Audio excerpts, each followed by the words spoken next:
अस्सलामुअलैकुम बिस्मिल्लाहिर्रहमानिर्रहीम। आज बनाएंगे फिरनी। तो ये 3 किलो दूध है जिसमें मैंने थोड़ी सी इलायची डाल के और इसे रख दिया है पकने के लिए। अभी जब ये पक जाएगा तो फिर हम इसके अंदर चावल, थोड़ा साबूदाना ऐड करेंगे और ये मज़ेदार सी हमारी फिरनी बनेगी। तो ये थोड़ा अभी पक रहा है, ये बलाई समेत हमने दूध लिया है। तो इसमें हम डालेंगे तकरीबन 2 टेबल स्पून के करीब साबूदाना।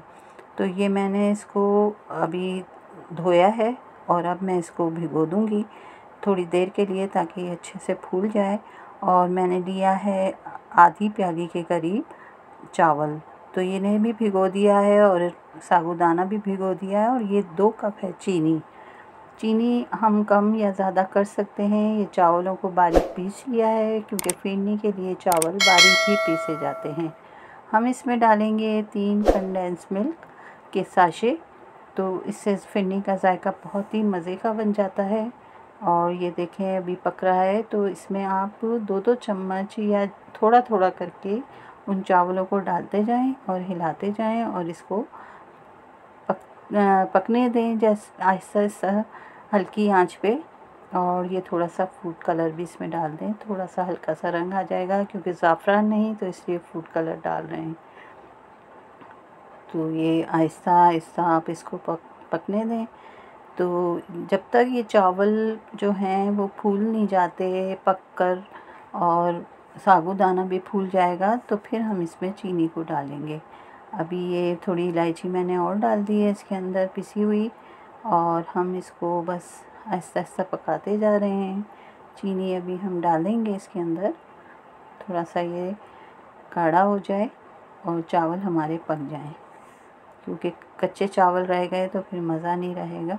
अब आप इसमें साबूदाना भी डाल दें जो हमने 2 टेबल स्पून भिगोया था, ताकि ये भी आहिस्ता आहिस्ता पक जाए और फूल जाए। अब हम चेक कर लेते हैं चावल। अभी थोड़ा सा इसमें टाइम लगेगा ये अभी भरपूर तरीके से जैसा पकना चाहिए चावल वैसे नहीं है। और अभी ये देखें हल्का हल्का साबूदाना भी फूलता जा रहा है। इसमें कुछ डाल दीजिए बादाम कटे हुए, ताकि इनका भी अच्छा जायका इसमें आ जाए। ये देखें अब ये फिरनी गाढ़ी होना शुरू हो रही है आहिस्ता आहिस्ता, और चावल और साबूदाना भी तकरीबन तैयार है। तो अब हम इसमें डाल देते हैं चीनी। अगर चीनी आपको ये कम लगे तो आप मज़ीद डाल सकते हैं अपने हिसाब से कि आप कितना मीठा पसंद करते हैं। तो मैं उतनी ही चीनी इसके अंदर डालूँगी। और कंडेंस मिल्क में डाल चुकी हूँ इसके अंदर साशे। और ये हम डाल रहे हैं इसमें caramel sauce 1 table spoon full भर के। तो इससे भी इसका थोड़ा रंग भी अच्छा हो जाएगा और इसका जायका भी बेहतरीन हो जाएगा। इसे अच्छी तरह से चम्मच से गर्म दूध में आप हल कर लीजिए और देखें वाह कितनी ज़बरदस्त लग रही है माशाल्लाह से फिरनी हमारी। अब ये तकरीबन बिल्कुल परफेक्ट है। अब बस ये फिरनी कुछ तैयार देर हो के चुकी बाद है हम इसे और बस उतारेंगे। इसे देखें 10 गाढ़ा मिनट के होना बाद अभी शुरू हो चुकी उतारते है और हैं। रंगत भी ठंडा इसकी करके इसे एक डिश आउट अच्छी सी करेंगे तो सुनहरी आपको सी दिखाते रंगत आ हैं। गई है। अब ये हमारी हो गई फिरनी तैयार।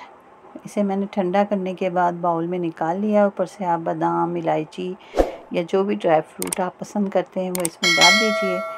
तो ये एक मज़ेदार सी फिरनी आपकी खिदमत में हमने जिसकी रेसिपी शेयर की है, मुझे उम्मीद है कि आपको पसंद आएगी।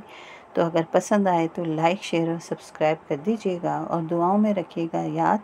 इंशाल्लाह फिर मज़ीद किसी नई रेसिपी के साथ हाज़िर होंगे। और हमारी रेसिपी कैसी लग रही है ज़रूर बताइएगा। अल्लाह हाफ़िज़।